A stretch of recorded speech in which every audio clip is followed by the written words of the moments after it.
Over the Bahamas forms Tropical Depression 12, a swirling band of wind and rain. It picks up moisture and heat, and with them, speed. As its winds reach 39 miles per hour, it becomes a tropical storm and is given a name, Katrina. Along the coast of Florida, a hurricane warning is announced, the first of many. By 4 o'clock, Katrina grows into a Category 1 hurricane. With 80-mile-an-hour winds, it sideswipes through Florida, just north of Miami. By midnight, over 1 million homes lose power. 11 lives are lost. Katrina hooks north into the Gulf of Mexico and quickly picks up speed and size, becoming a Category 2 hurricane. Locals try to safeguard their property as the governors of Louisiana and Mississippi declare states of emergency. As its winds reach 115 miles an hour, Katrina turns into a Category 3 hurricane, with New Orleans in its sights. City officials urge those who can to evacuate. Traffic jams snarl the highways as up to 18,000 cars an hour try to make it out of harm's way. Katrina grows into a Category 4 hurricane. A few hours later, it reaches Category 5, the highest possible rating. Winds exceed 175 miles an hour. All residents in New Orleans are ordered to evacuate. For those without the means to leave, the city sets up shelters. Many locals simply hunker down in their homes and prepare to weather the storm.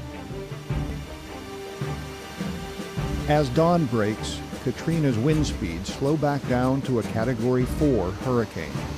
It makes landfall at 6 a.m., 60 miles southeast of New Orleans.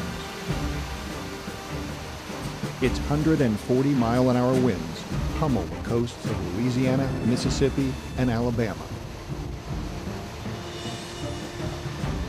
The eye of the storm moves just east of New Orleans, but the city is not spared.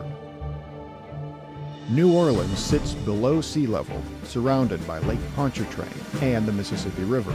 High floodwalls called levees keep the water at bay.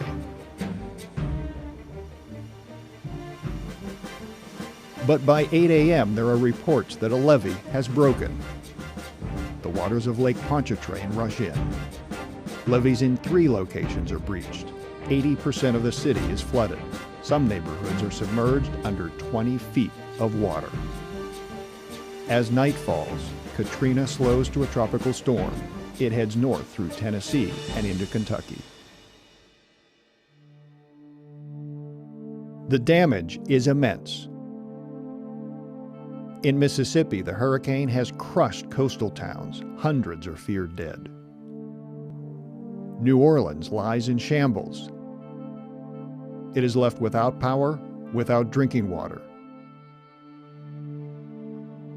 Many residents. The waters stop rising, but the city is in chaos. Looting and violence are so widespread that police are forced to stop rescue operations to combat the problem. Conditions at the Superdome and Convention Center are increasingly unsafe. People lack food, water, and basic sanitation. There are reports of violent assaults. Altogether, over 50,000 people wait for the buses that will evacuate them. For most, the buses do not come. The National Guard arrives in force and restores order.